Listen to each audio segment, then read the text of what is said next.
إن الله اصطفى آدم ونوحا وآل إبراهيم وآل عمران على العالمين ذرية بعضها من بعض والله سميع عليم. إذ قالت امرأة عمران رب إني نذرت لك ما في بطني محررا فتقبل مني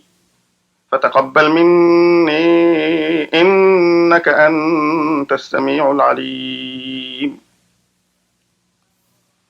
فلما وضعتها قالت رب إني وضعتها أنثى والله أعلم بما وضعت وليس الذكر كالأنثى وإني سميتها مريم وإني أعيذها بك وذريتها من الشيطان الرجيم.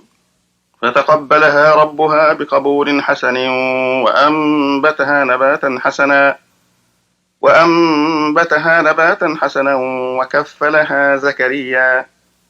كلما دخل عليها زكريا المحراب وجد عندها رزقا قال يا مريم أنى لك هذا قالت هو من عند الله إن الله يرزق من يشاء بغير حساب. هنالك دعا زكريا ربه قال رب هب لي من لدنك ذرية طيبة إنك سميع الدعاء. فنادته الملائكة وهو قائم يصلي في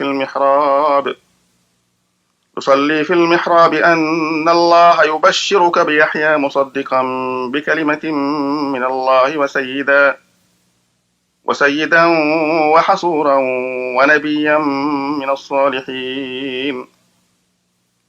قال رب أنى يكون لي غلام وقد بلغني الكبر وامرأتي عاقر قال كذلك الله يفعل ما يشاء. قال رب اجعل لي آية قال آيتك ألا تكلم الناس 3 أيام إلا رمزا واذكر ربك كثيرا وسبح بالعشي والإبكار.